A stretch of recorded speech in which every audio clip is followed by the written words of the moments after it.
The city sleeps under a blanket of uneasiness. The rain isn't just falling, it is drumming a warning against the glass of a million windows. But high above the atmosphere, far beyond the reach of the streetlights, something monstrous has opened its eye.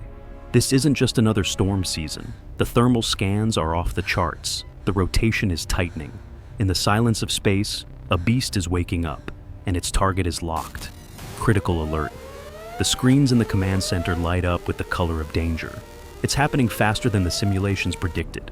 The pressure is dropping rapidly. This is what the meteorologists feared, a hypercane event. The sheer scale of the system covers the entire hemisphere.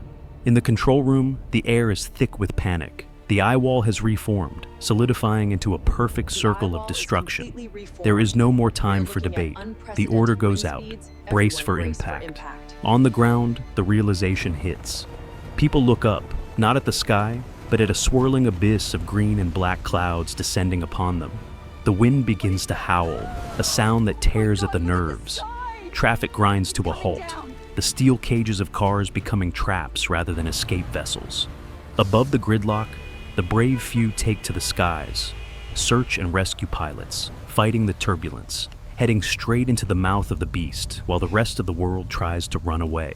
Then, the ocean rises to meet the land. The seawalls, built to withstand the storms of the last century, are nothing but toys against this new reality. Concrete cracks like eggshells. The ocean pours in, reclaiming the city block by block. In the suburbs, the playgrounds stand empty, the rusting swings moving in the gale, ghostly reminders of a normal life that ended just hours ago. The electrical grid begins to fail. A lightning strike, precise and devastating, hits the communications tower. Sparks shower down like deadly fireworks. The city is going dark. Driving becomes a suicide mission. The rain is horizontal, blinding. But for the pilot in the orange suit, turning back is not an option. He checks his instruments. The helicopter shakes violently, every bolt rattling.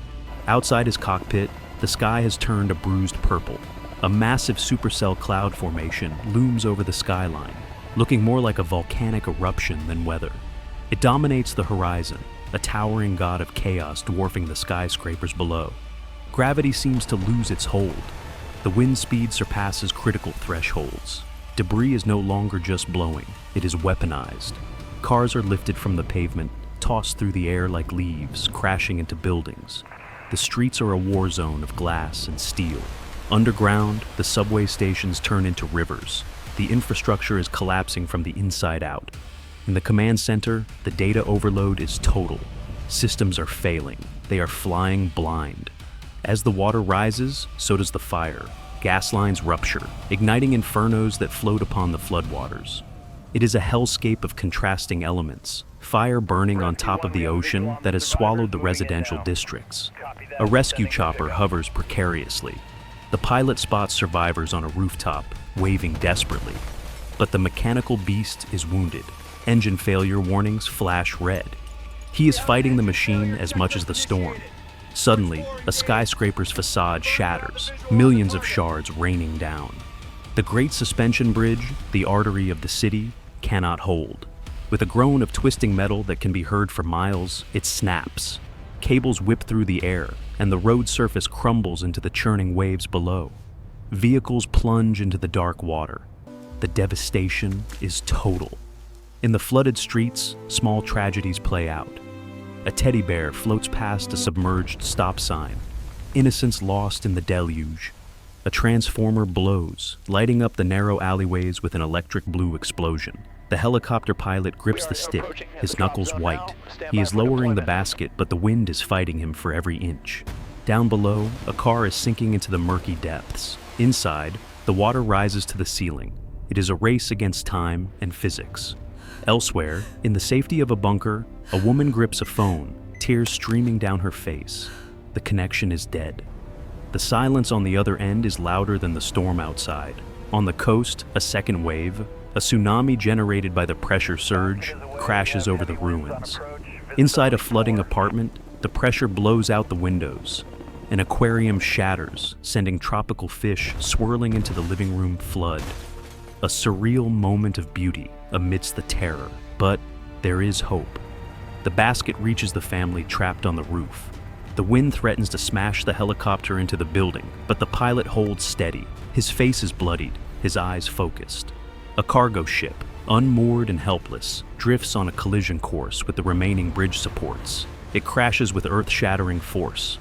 A hand grips a metal bar in the rising water. A pilot screams into his headset, pushing the engines to their breaking point. "Get them out, now!" The family is lifted into the air, swinging wildly in the gale.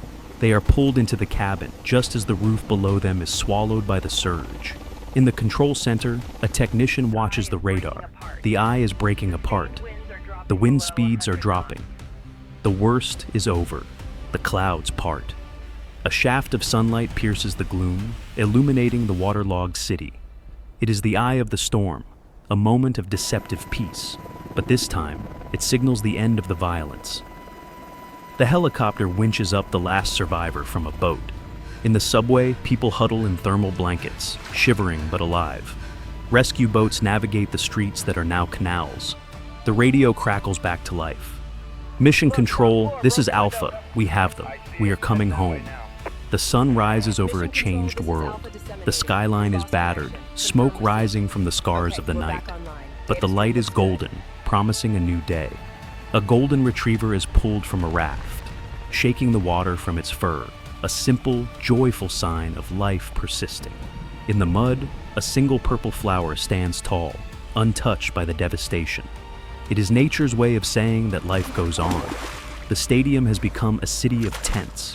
Thousands of refugees gather, but there is order. There is community.